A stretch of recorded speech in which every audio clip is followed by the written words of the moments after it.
Winter on the Eastern and Northern European fronts during World War II was a merciless adversary, one that spared no one who dared challenge it.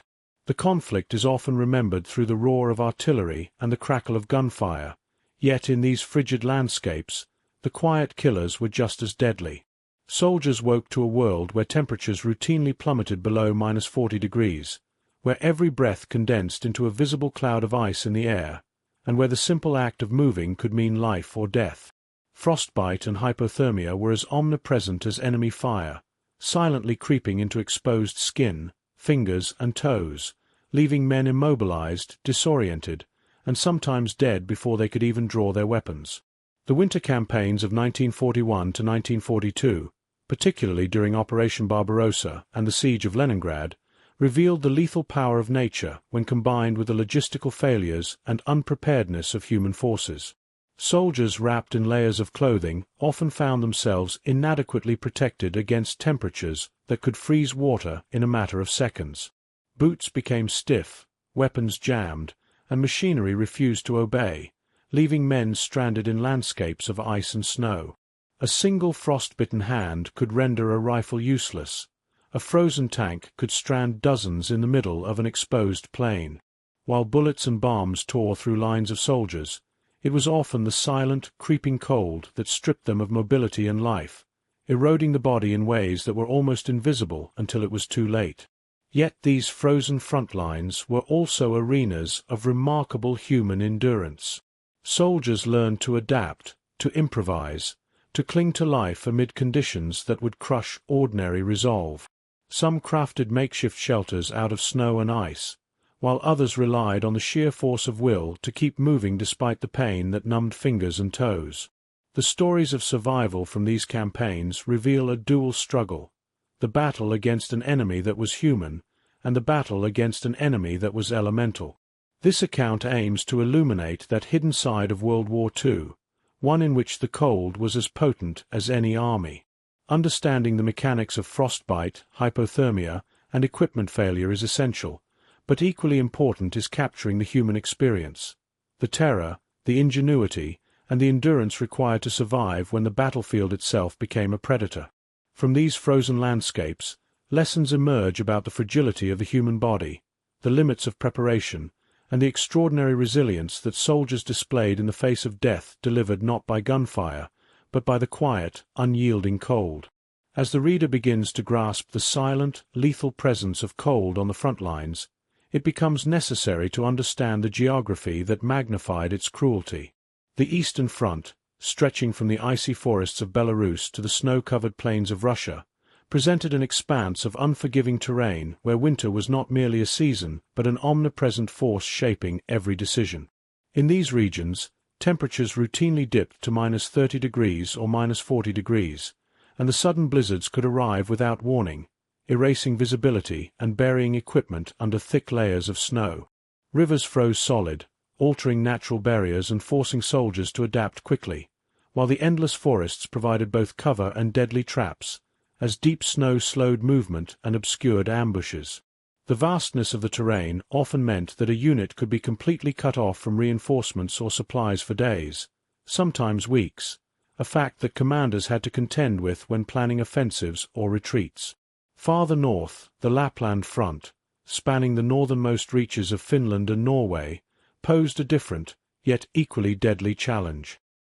Here, the subarctic climate ensured long nights and daylight so brief that soldiers experienced disorientation and fatigue that few in temperate regions could imagine. Temperatures in these regions often fell below -40 degrees, and winds whipping across frozen tundras could strip heat from even the most heavily clothed soldiers.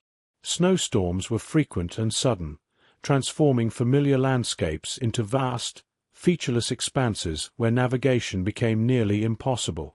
Vehicles and horses struggled over deep drifts, and frozen lakes and marshes could give way beneath weight, swallowing men and supplies alike. In Lapland, the environment dictated strategy as much as the enemy did. Troops had to move with extreme caution, relying on local knowledge and improvisation to survive both the cold and the unpredictable terrain. Meanwhile, in Western Europe, the Ardennes presented a contrasting set of challenges. Though not as extreme in temperature as the Eastern Front or Lapland, the dense forests, rolling hills, and frequent winter rains produced a mud-soaked, slippery environment. Snow and ice were intermittent, but when present, they compounded logistical problems, especially during the Battle of the Bulge, where supply lines stretched precariously over frozen rivers and icy roads. Troop movements became painfully slow, vehicles jammed, and the cold seeped into unprotected soldiers, lowering morale and physical efficiency. Commanders had to account for these environmental constraints when planning offensives or defensive positions, often forcing entire campaigns to slow or stall entirely. Across these regions, climate was an invisible general shaping outcomes, dictating where and how battles could be fought. Supply lines had to thread through frozen forests, across rivers, and along icy roads, with even minor miscalculations producing cascading failures. The very geography of Europe and the Arctic meant that weather could be as formidable an enemy as the opposing army, influencing both strategy and survival. Understanding these cold zones is crucial, for it was within these frigid landscapes that soldiers confronted the environment as an unyielding adversary, and where human endurance would be tested in ways the battlefield alone could never demand. As the contours of Europe's frozen battlefields become clear, it is through the voices of those who lived them that the true horror of winter warfare emerges. Diaries, letters home, and post-war recollections provide a window into the daily struggle against a cold that was both omnipresent and unrelenting. Private Victor M., a German infantryman stationed near Leningrad in the winter of 1942, described the morning chill as a sharp, biting silence that seeped under every layer of clothing, fingers stiffened before they could even wrap around a rifle. For him and his comrades, the act of waking was a battle in itself, as frost had claimed boots, gloves, and the tips of exposed ears, making every simple task an ordeal. Allied soldiers faced similar ordeals. A British commando participating in the Lapland operations recounted how men would take turns thawing their frozen feet by holding them under the feeble warmth of a tiny stove, only to have them freeze again minutes later once they returned to the trenches. Snowstorms transformed familiar paths into disorienting white deserts, and the relentless cold drained the strength of even the fittest men. Nights offered little reprieve. Frozen blankets, icicles forming inside shelters, and temperatures that made sleep a dangerous vulnerability rather than a restorative respite. Many soldiers described hallucinations caused by hypothermia, visions of warm homes, family dinners, and familiar landscapes that seemed more real than the snow-covered forests around them. Despite the brutal environment, there were moments of improvisation and resilience. German units adapted by creating makeshift mittens from newspaper and cloth scraps, while Soviet soldiers fashioned small stoves from empty fuel cans, providing localized warmth in otherwise unheated dugouts. Some recounted huddling together in groups, sharing body heat, a practice that sometimes meant the difference between life and death. Food, already scarce, became even more critical, as frostbite and exhaustion drained energy rapidly. Soldiers learned to prioritize warm meals over other rations, and tea or broth could become a lifeline.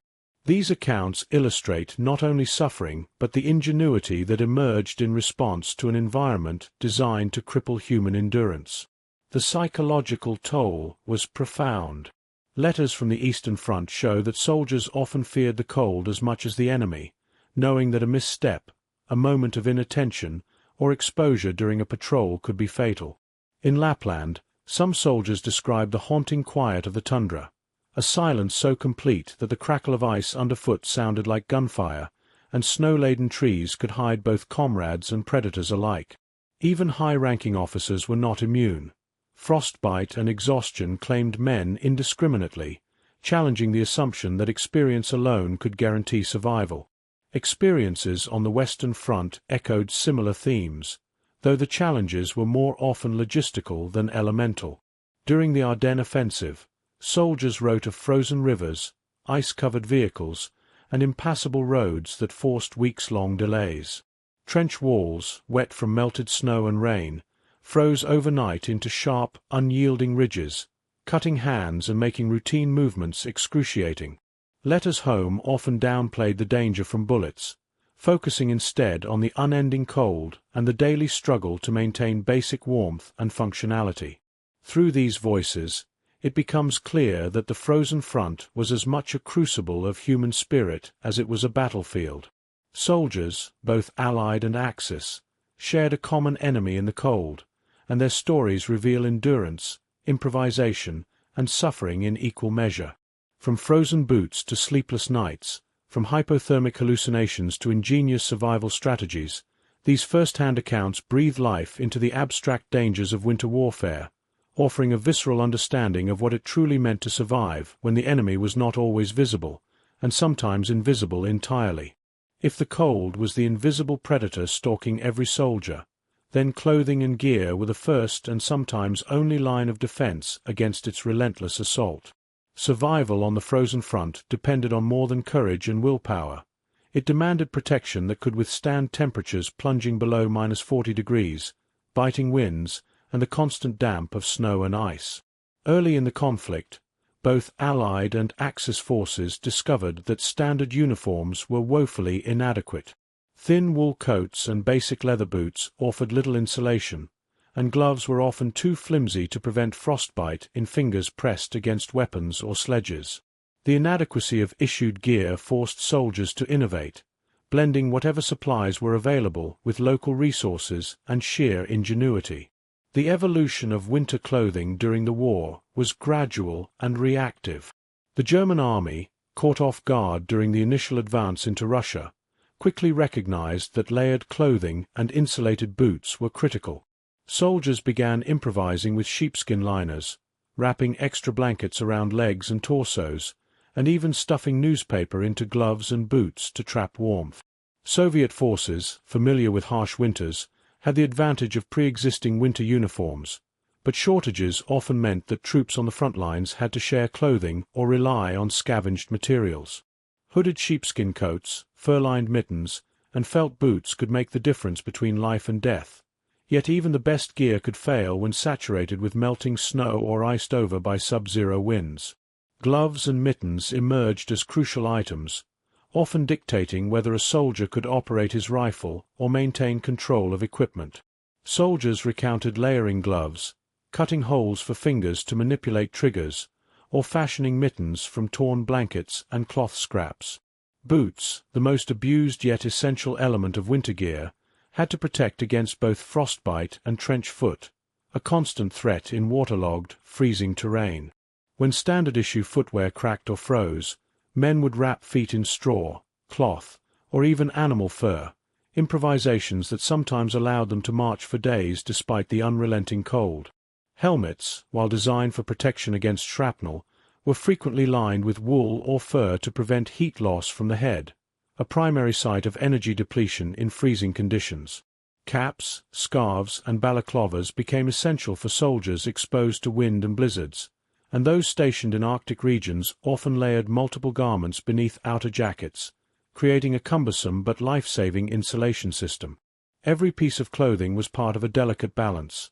Too light, and the soldier risked frostbite; too heavy, and mobility and combat effectiveness suffered.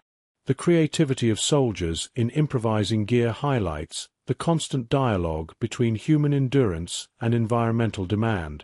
Diaries and letters recount men cutting apart blankets to fashion additional layers, stuffing pockets with heated stones for warmth, or using snow itself as insulation within makeshift shelters. Equipment failures were frequent, but adaptation was equally constant.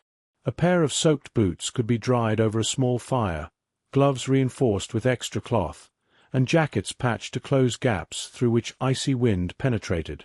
Despite these efforts, failures were inevitable. Many soldiers suffered frostbite even in heavily layered clothing, particularly when trapped in immobile positions or during extended patrols. Yet the iterative evolution of winter gear, informed by trial and error on both sides of the conflict, eventually yielded designs that allowed greater mobility, protection, and endurance. The lessons learned under extreme hardship would influence military clothing for decades, illustrating that in the frozen theaters of World War II, survival depended as much on ingenuity and adaptation as on courage and discipline. As clothing and makeshift gear became critical defenses against the cold, soldiers quickly realized that survival hinged equally on nourishment and fuel. Even the warmest coat or thickest boots could do little if the body lacked the energy to generate heat. On the Eastern Front and in the Arctic reaches of Lapland, armies confronted not only sub-zero temperatures, but also the immense logistical challenge of keeping thousands of troops fed under relentless winter conditions. Supply lines creaked under the weight of snow and ice, frozen rivers blocked transport, and trucks often became immobilized in drifts, leaving food stranded for days or weeks. What eventually reached the front lines was often meager, frozen, or poorly preserved, forcing soldiers to adapt or endure severe caloric deficits. Rations were designed with portability in mind, but winter demanded far more than standard supplies. Bread and tinned meats were prone to freezing solid, requiring thawing by fire or body warmth before consumption. Soldiers learned to eat small amounts continuously, recognizing that even minor lapses in caloric intake could quickly sap strength and impair judgment. High-calorie items, such as chocolate or concentrated fats, became invaluable for short bursts of energy, and improvised solutions, mixing snow with sugar, melting chocolate over small stoves, or brewing makeshift tea, were common practices. The body's reaction to cold amplified hunger signals, making the absence of adequate nutrition both physically punishing and psychologically demoralizing. Soldiers reported that even the sight of meager rations could provoke a mix of relief and despair, knowing that warmth alone could not stave off the creeping weakness of an empty stomach. Portable stoves became life-saving tools, allowing men to melt snow for drinking water and warm their food in isolated positions. Improvised field kitchens often appeared in the most unlikely places, under tree cover, inside partially collapsed barns, or within dugouts lined with whatever insulation could be salvaged. The ability to prepare hot meals under freezing conditions was as much about morale as it was about sustenance. A warm broth or melted chocolate could lift spirits enough to continue a patrol, while the lack of fuel or food could render even a well-insulated soldier dangerously vulnerable. Both Allied and Axis forces faced similar challenges, yet ingenuity often determined the difference between endurance and collapse. Soldiers scavenged local stores, adapted civilian recipes to wartime constraints, and prioritized calorie-dense items over volume. Accounts from diaries and letters emphasize that hunger, exacerbated by relentless cold, became as formidable an adversary as enemy fire. The psychological weight of cold-induced fatigue, compounded by the gnawing pain of undernourishment, forced soldiers to remain vigilant even when their bodies begged for rest. In this frozen crucible, food and fuel were lifelines, and every ration represented not just calories but survival itself. The interplay between sustenance, warmth, and morale underlined a harsh truth. Winter on the front was an environment in which even minor failures in provisioning could magnify into life-threatening crises. For soldiers, ingenuity, discipline, and careful management of both heat and nutrition became essential skills. Each bite and each spark of fire a quiet rebellion against the cold that sought to claim them. While food, clothing, and warmth provided immediate relief against the cold, the need for secure, insulated shelter was equally critical for survival. In the vast expanses of the Eastern Front and the Arctic tundra, where blizzards could strike without warning, the ability to construct ice-resistant havens often meant the difference between life and death. Soldiers quickly learned that the landscape itself could be both enemy and ally. Snow could be sculpted into windbreaks, frozen earth dug into trenches, and abandoned buildings repurposed into insulated havens, but each solution presented unique challenges in environments that were unforgiving to error. Trenches became the backbone of winter fortifications. Digging into frozen ground was arduous, with picks and shovels frequently shattering against permafrost. Soldiers sometimes resorted to boiling water to soften the soil or using fire-heated tools to break through the ice, but these methods consumed precious time and fuel. Once excavated, trenches required constant maintenance.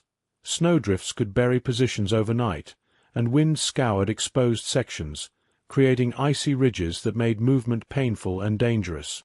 Improvisation was constant.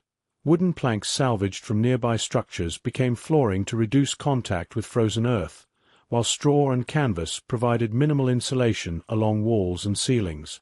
Tents and temporary shelters were equally susceptible to the cold.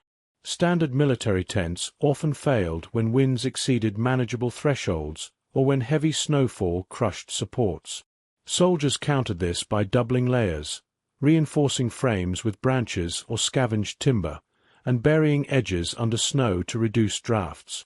Inside, stoves or small fires were essential not only for warmth but also to prevent condensation from freezing, which could turn the interior into a sheet of ice overnight. In some Arctic operations, men built igloo-style shelters, hollowing snow into walls thick enough to resist even the fiercest winds, demonstrating how ingenuity and an understanding of the environment could transform a dangerous landscape into a protective refuge. Makeshift shelters extended beyond simple survival. They became strategic tools. Outposts hidden within snowbanks or forested clearings allowed reconnaissance teams to operate with relative safety, while forward positions required rapid adaptation to shifting weather.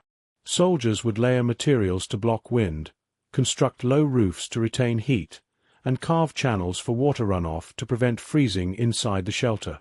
Diaries and letters recount the constant battle to maintain livable conditions, often describing hours spent repairing collapsed roofs, insulating walls, or melting snow for drinking water within confined spaces.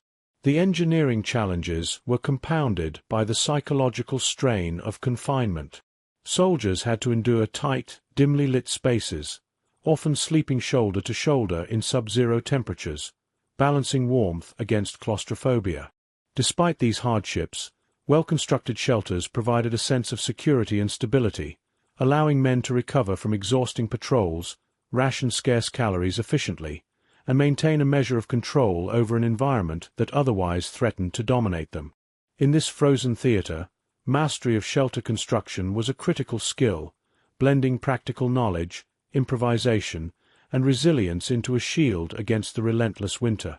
Even with clothing, food, and shelter carefully managed, the most insidious enemy on the frozen front was often invisible, the cold itself attacking the body from within. Frostbite and hypothermia were constant threats, striking both seasoned soldiers and inexperienced recruits alike. While exposure to sub-zero temperatures could cause immediate pain and numbness, the long-term consequences were frequently more devastating. Medical reports from the Eastern Front suggest that frostbite alone affected tens of thousands of men, with severe cases often resulting in permanent tissue loss or amputation.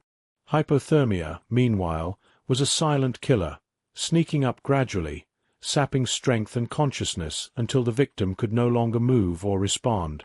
Symptoms were harrowing and immediate. Frostbite first manifested as tingling or numbness in extremities, fingers, toes, ears, and the nose, followed by discoloration, swelling, and in extreme cases, blackening of tissue. Soldiers often ignored early signs, driven by duty or the sheer need to stay on patrol, only to awaken hours later with irreversible damage. Hypothermia's progression was more subtle yet equally lethal. Shivering, confusion, slurred speech, and lethargy signaled the body's failing ability to maintain core temperature. In the worst cases, victims became unconscious and, without immediate intervention, death could follow in minutes. Diaries from both Axis and Allied soldiers recount the terrifying realization that, despite being away from enemy fire, the cold alone could end life swiftly. Treatment methods were rudimentary and relied heavily on improvisation. Early-stage frostbite required rewarming, often achieved by placing affected extremities against another person's body or using heated stones wrapped in cloth. Soldiers improvised with hot water, fires, or even small stoves inside dugouts, but any misstep, such as rapid rewarming or rubbing frozen tissue, could exacerbate injury. Hypothermia demanded slow, gradual rewarming, often paired with high-calorie food and hot liquids, yet the extreme conditions and limited supplies made these interventions inconsistent and difficult to execute effectively. Field medics faced enormous challenges, operating in cramped, freezing conditions where even the simplest procedure risked worsening the soldier's condition. Adaptation became a survival skill. Soldiers learned to recognize early warning signs, rotate shifts to avoid prolonged exposure, and maintain strict routines to preserve body heat. Layering clothing, staying dry, and sharing body warmth were constant practices. Units developed makeshift warming stations in trenches and dugouts, while experienced soldiers taught newcomers how to move, eat, and rest in ways that minimized heat loss. Despite these strategies, statistics reveal a grim reality. Frostbite and hypothermia claimed as many lives as enemy bullets in some campaigns, particularly during the harsh winters of 1941 to 1942. The psychological impact of these injuries was profound. Witnessing comrades succumb to cold without visible trauma created a pervasive sense of vulnerability. Soldiers described a helplessness unique to the frozen front, where vigilance and courage could not always counter the environment. Even with careful precautions, exposure was unavoidable during patrols, forced marches, or prolonged engagements, and many men succumbed despite every effort to shield themselves. Through these accounts, the frozen front emerges not only as a theater of combat, but as a crucible of human endurance, testing the limits of physical resilience and medical ingenuity. Frostbite and hypothermia were invisible, relentless, and impartial, transforming ordinary winter conditions into deadly adversaries and forcing soldiers to confront an enemy whose lethality was measured not in strategy, but in degrees of cold. Understanding these medical challenges underscores the precarious balance between life and death in the icy theaters of World War II, where survival demanded constant vigilance, improvisation, and the will to endure when every step carried invisible peril. As frostbite and hypothermia claimed their invisible toll, the brutal cold extended its reach into every aspect of warfare, reshaping weapons, machinery, and tactics. On the frozen front, the environment did not merely hinder soldiers, it transformed the battlefield itself into an unpredictable adversary. Firearms jammed as lubricants froze, artillery barrels contracted and cracked, and vehicles, from trucks to tanks, refused to start or became immobilized in deep snow. Even small arms, when handled with numb fingers or gloved hands, required extraordinary care, and minor mechanical failures could escalate into disastrous consequences during engagements. Rifles and machine guns were particularly vulnerable.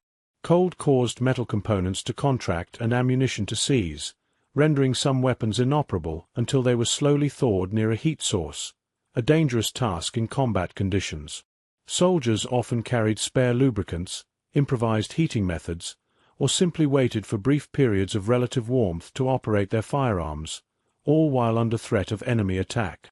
Artillery pieces, while less portable, were equally affected. Frozen soil impeded emplacement, hydraulic systems froze, and cold-altered gunpowder sometimes failed to ignite or produced inconsistent trajectories, demanding constant recalibration and adaptation from crews. Vehicles were another constant source of frustration and hazard. Trucks, jeeps, and tanks were susceptible to engine failures when lubricants thickened or batteries froze, and tracks often became clogged with ice and snow. Troops recounted hours spent digging out immobilized vehicles or manually pushing them over frozen terrain, sometimes under enemy fire. In extreme cases, soldiers abandoned machinery entirely, recognizing that the effort required to maintain functionality was greater than the tactical advantage the vehicle provided. These limitations forced commanders to adapt strategies, relying more heavily on infantry mobility, skis, sleds, or even animal transport to traverse snow-laden landscapes. Weather dictated tactics as much as enemy action. Blizzards and whiteout conditions made reconnaissance difficult, obscured movement, and rendered traditional formations nearly useless. Offensive maneuvers slowed dramatically, and ambushes became both more frequent and more deadly, as snow-covered terrain allowed for concealment but also trapped units in predictable channels. Historical examples illustrate this vividly. During the siege of Leningrad, Soviet forces used frozen rivers as makeshift supply routes, while German troops struggled to maintain communication lines across snowbound forests. Similarly, in the Lapland campaigns, small Finnish units exploited deep snow and icy ridges to outmaneuver larger mechanized forces, proving that intimate knowledge of the frozen environment could outweigh sheer numbers. Even morale and endurance played into tactical decisions. Cold, exhausted troops could be less effective than larger enemy formations, and prolonged exposure often dictated the tempo of attacks or withdrawals. Commanders learned to schedule movements around temperature cycles, wind direction, and daylight, recognizing that operational success depended not solely on firepower, but on the ability to survive and maneuver in an environment that could immobilize men and machines alike. Improvisation was constant. Soldiers insulated weapons, preheated barrels, or modified transport sleds, while leaders adjusted plans to account for the slow, punishing effects of frost and ice. Ultimately, extreme cold redefined combat itself. Battles were fought as much against the elements as against the enemy, demanding that both individual soldiers and entire units adapt in real time to conditions that could render traditional tactics ineffective. From frozen guns to immobile vehicles, the interplay of weather and warfare became a determining factor, shaping outcomes, altering strategies, and highlighting the unique interplay between human ingenuity, mechanical resilience, and the merciless, icy landscapes of World War II. The frozen front demanded more than courage. It demanded creativity, foresight, and relentless ingenuity. Soldiers quickly learned that standard training and issued equipment were often insufficient against temperatures that could freeze both flesh and machinery. Survival required improvisation on a constant, almost instinctive level, transforming the frozen battlefield into a laboratory of human adaptability. Even minor innovations could mean the difference between life and death, as men navigated blizzards, snowbound terrain, and the unrelenting psychological strain of isolation. Camouflage became essential not only for concealment from enemy fire, but for survival in an environment where being seen often meant being exposed. Soldiers improvised snow camouflage by covering coats and equipment with white cloth, snow, or even powdered ice, blending into the landscape so effectively that patrols could evade detection entirely. Small anecdotal reports from the Eastern Front recount scouts using frozen rivers as reflective surfaces to mislead enemy observation, or arranging snowdrifts to disguise dugouts and supply caches. In these instances, clever adaptation not only prevented engagement but preserved scarce resources and maintained morale, demonstrating how the harsh environment fostered innovation in both tactics and survival. Fire improvisation was another critical skill. In sub-zero conditions, traditional stoves or field fires often proved insufficient, as wind and snowfall threatened to extinguish flames. Soldiers developed techniques such as digging windbreaks, creating insulated hearths with stones or snow, and using scarce fuel with extreme efficiency. Some accounts describe men melting snow with heated cans of water or leveraging the warmth of engines and vehicles to thaw clothing, water, and food simultaneously. Improvised fires were often a lifeline, providing both warmth and the ability to maintain basic hygiene, which was essential to prevent frostbite, hypothermia, and disease. Rationing and resource management became equally vital. Limited supplies, frozen or spoiled, demanded meticulous planning. Soldiers learned to prioritize calorie-dense foods, melting snow for hydration, and stretching high-energy rations across multiple days.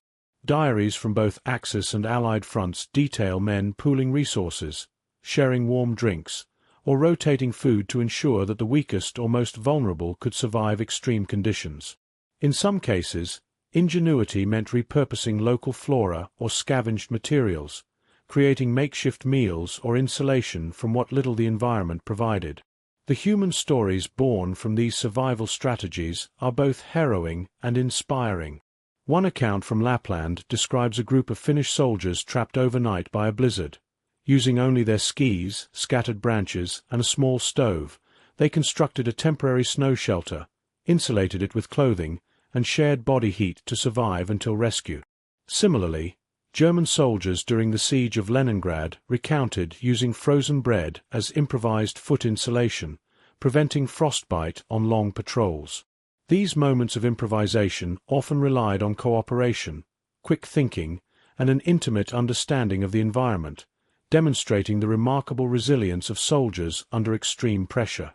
Adaptation on the frozen front was not solely physical. It required constant mental engagement.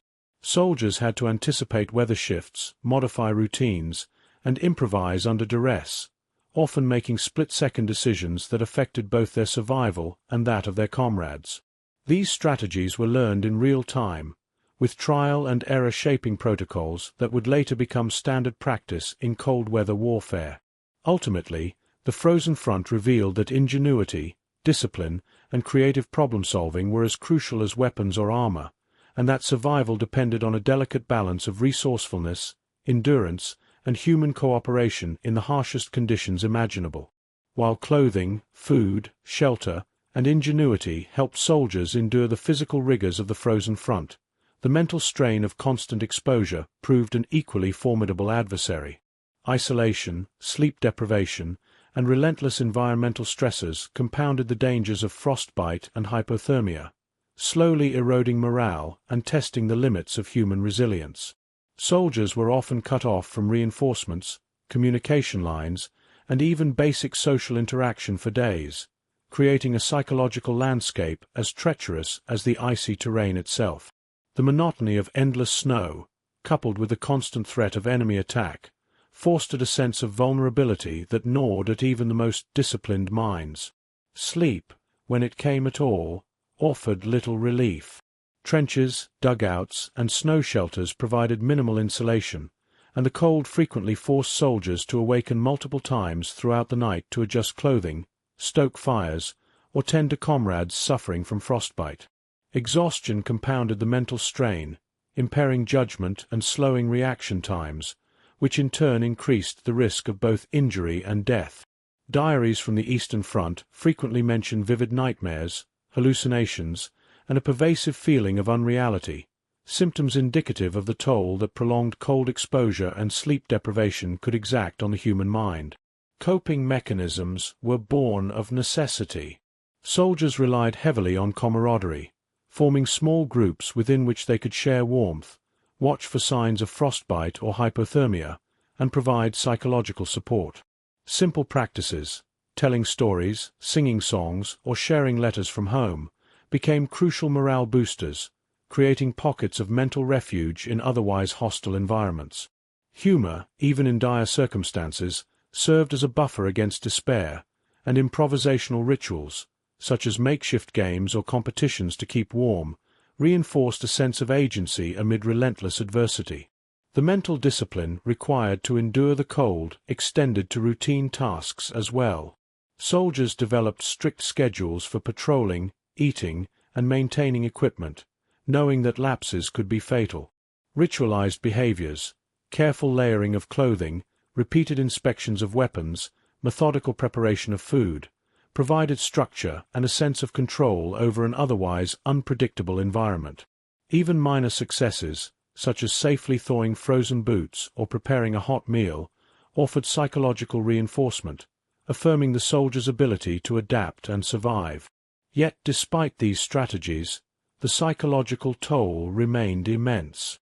Letters and post-war recollections reveal men haunted by fear, fatigue, and the pervasive anxiety of constant exposure. Some succumbed to despair, while others found unexpected reserves of resilience, fueled by duty, comradeship, or sheer willpower.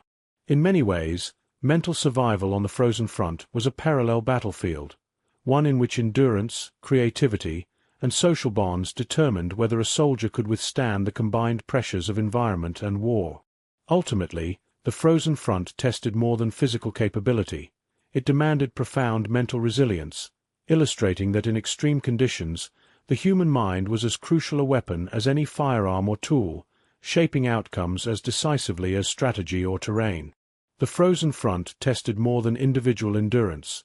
It tested leadership, judgment, and the ability to make critical decisions under conditions that were both unpredictable and lethal. Commanders faced a battlefield in which the environment itself could dictate outcomes, forcing them to account for frozen terrain, immobilized vehicles, failing equipment, and the physical and mental strain on their troops. In these circumstances, leadership was not merely about tactics or strategy. It was about anticipating human limitations, improvising in the face of uncertainty, and balancing operational goals with the basic survival needs of soldiers. Successful leaders on the eastern and northern fronts demonstrated acute awareness of these challenges. For example, Soviet officers during the siege of Leningrad often rotated troops to minimize prolonged exposure to freezing temperatures, combining strategic offensives with careful management of fatigue and frostbite risk. Finnish commanders in Lapland leveraged intimate knowledge of snow-covered terrain and weather patterns, deploying small, agile units that could outmaneuver larger mechanized forces immobilized by ice and snow. These decisions were rooted in a recognition that survival and operational effectiveness were inseparable. Understanding the limitations imposed by cold allowed leaders to make tactical choices that preserved life while maintaining combat readiness. Conversely, poor leadership could turn the frozen front into a deadly trap. During early German advances into Russia, some officers rigidly adhered to pre-planned strategies, ignoring warnings about extreme cold, frozen supply lines, and inadequate clothing. Entire units became stranded, weapons jammed, and soldiers suffered frostbite or hypothermia at alarming rates. Inflexibility in the face of environmental realities often compounded losses, illustrating that the capacity to adapt was as critical as the ability to fight. Diaries and after-action reports reveal that troops' morale and survival often depended on the perceived competence and empathy of their commanders. Soldiers who trusted their leaders to make prudent decisions endured the harsh conditions with greater resilience, while those under rigid or negligent authority faltered. Decision-making extended beyond immediate combat to logistical planning, rationing, and shelter management. Commanders who prioritized fuel, food, and protective gear could sustain their units through prolonged campaigns, while those who underestimated environmental hazards risked catastrophic attrition. Improvisation was a hallmark of effective leadership. Instructing soldiers to construct snow shelters, schedule patrols around blizzards, or reinforce clothing and boots became routine components of strategy, highlighting how survival measures were integrated into operational planning. The frozen front thus offered stark lessons in the interplay between leadership and environmental awareness. Decisions made under sub-zero conditions could save lives, preserve combat strength, and turn challenging terrain into an advantage. Conversely, misjudgment or inflexibility could render even superior forces vulnerable to a cold that spared no one. The legacy of leadership on the frozen front underscores a simple yet profound truth. In extreme climates, the capacity to anticipate, adapt, and prioritize human endurance was as decisive as any tactical maneuver, transforming officers' choices into instruments of survival as well as instruments of war. The frozen front forced a constant dialogue between human ingenuity and the unyielding power of nature, and nowhere was this more evident than in the technological innovations developed to meet the demands of extreme cold. As commanders struggled to maintain operational effectiveness, engineers and soldiers alike sought solutions to the myriad challenges imposed by snow, ice, and sub-zero temperatures. Survival and combat effectiveness increasingly depended on the ability to adapt tools, vehicles, and equipment to an environment that, for much of history, had remained unconquerable. Vehicles were among the most pressing challenges. Standard engines often refused to start in the bitter cold, lubricants thickened into near-solid states, and metal tracks became brittle, risking catastrophic failure. In response, heated engines and insulated compartments were introduced, allowing crews to warm both machinery and personnel before deployment. Soldiers improvised further, using stoves, hot water, and even heated stones to thaw critical components, a practice that sometimes meant the difference between mobility and being stranded in exposed terrain. Winterization was not limited to vehicles. Artillery pieces were fitted with insulated covers, and small arms were routinely lubricated with specially formulated oils that resisted freezing, enabling soldiers to maintain combat readiness even in the harshest conditions. Shelter technology evolved in parallel with equipment adaptations. Standard-issue tents proved inadequate against snow-laden winds and blizzards, prompting the development of insulated, wind-proof shelters with improved flooring and heat retention. Portable stoves, combined with layered insulation, allowed soldiers to prepare food and maintain warmth, reducing the risk of frostbite and hypothermia. In Arctic operations, snow and ice were incorporated into structural designs, creating semi-permanent fortifications that capitalized on the insulating properties of frozen terrain. These innovations allowed troops to operate in previously inaccessible regions, turning extreme environments into tactical assets rather than insurmountable obstacles. Rations also underwent significant evolution. Standard canned and dry foods were often rendered useless by freezing temperatures, so high-calorie, portable rations, such as specially formulated chocolate bars and concentrated fats, became essential. Soldiers learned to melt and portion frozen supplies efficiently, ensuring that energy-dense meals could sustain both physical exertion and mental endurance. Innovations in food storage and heating allowed armies to maintain logistical chains even when roads were impassable and supply depots buried under snow. Perhaps most importantly, the intersection of technology and training created a culture of adaptability. Soldiers were instructed not only in the use of winterized equipment, but in improvising when these tools failed. Diaries and after-action reports recount instances where heated shelters, insulated clothing, and portable stoves were combined with human ingenuity to survive blizzards, navigate frozen rivers, and sustain prolonged offensives. In these moments, the line between survival and defeat was drawn not merely by numbers or firepower, but by the capacity to harness innovation in service of human endurance. Ultimately, the frozen front highlighted that technological advancement was inseparable from environmental understanding.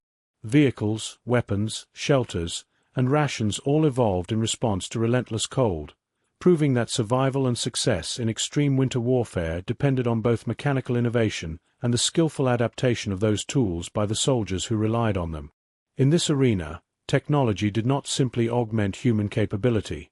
It defined it, transforming the bitterest winters into theaters where ingenuity, foresight, and preparation could tip the scales between life and death. As the war drew to a close, the frozen front left behind more than desolate landscapes and frozen graves.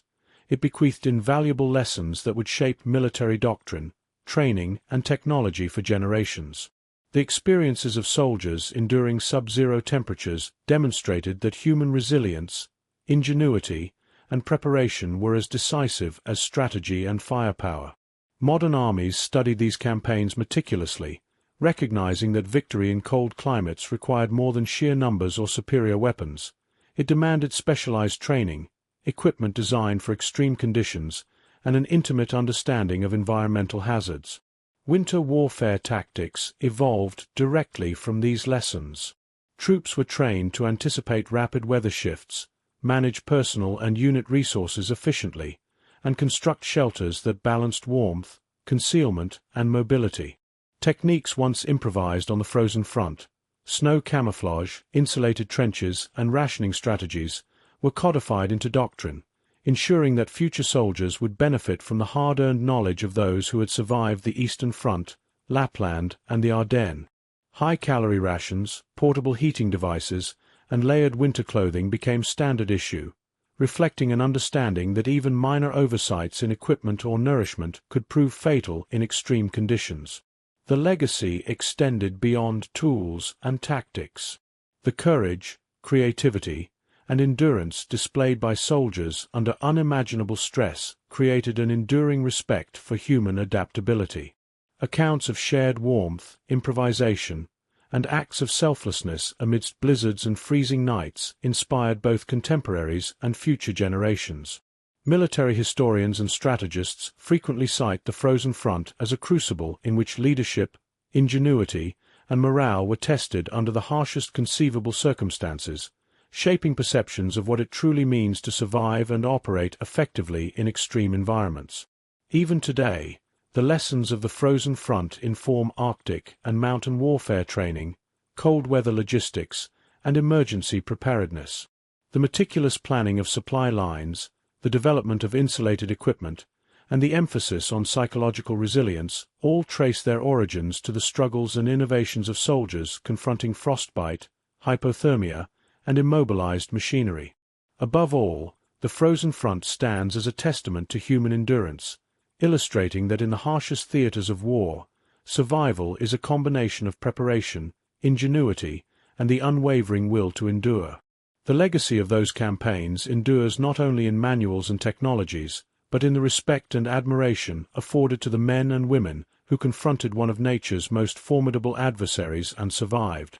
As the frozen front recedes into history, the ultimate legacy lies not only in strategies, technology, or survival techniques, but in the human spirit that endured its merciless grip. Soldiers of all nations faced conditions that tested the limits of physical and mental endurance, and many paid the ultimate price to hold positions, protect comrades, or simply survive another day.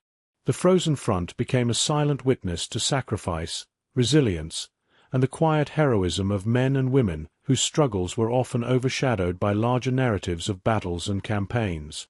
In honoring these individuals, we preserve not just memory, but a testament to what it truly means to confront nature and war simultaneously. Countless stories emerge from diaries, letters, and oral histories, accounts of soldiers sharing warmth in snow-laden trenches, improvising shelter and equipment, and sustaining one another through frostbite, hunger, and fatigue. Many of these men were ordinary citizens thrust into extraordinary circumstances, yet their collective ingenuity and determination allowed them to survive when unprepared armies faltered. Some rescued comrades trapped in blizzards, carried wounded across frozen rivers, or improvised heated shelters in blinding snowstorms.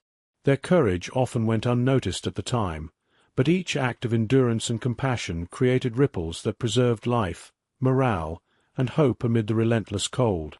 Memorials, monuments, and historical studies now commemorate these frozen heroes, recognizing both those who survived and those who were claimed by the elements. While the bullets of battle often receive more attention in historical accounts, the toll of frostbite, hypothermia, and starvation reminds us that the environment itself was an equal adversary. Honoring the soldiers who faced it demands acknowledgement of the quiet struggles, the day-to-day acts of ingenuity, and the unwavering spirit that kept them alive against odds that might have seemed insurmountable. Their legacy also endures in the lessons imparted to future generations. Modern cold weather training, equipment design, and operational planning are rooted in the sacrifices and experiences of those who first navigated the frozen front. Each innovation, adaptation, and survival strategy reflects a lineage of knowledge born from adversity, ensuring that the human spirit, tested in temperatures below -40°, continues to inspire. Above all, the frozen front teaches that heroism is often quiet and persistent. It is found in the hand that shields a comrade's face from frostbite, the determination to march miles through snow to maintain supply lines, and the creativity to survive in a world where the elements could kill as surely as enemy fire. Remembering these soldiers is more than honoring history. It is celebrating endurance, resilience, and the profound human capacity to survive, adapt, and persevere when faced with one of nature's harshest theaters. The frozen heroes of World War II endure in memory, exemplifying the indomitable spirit that transforms suffering into survival and tragedy into lasting respect.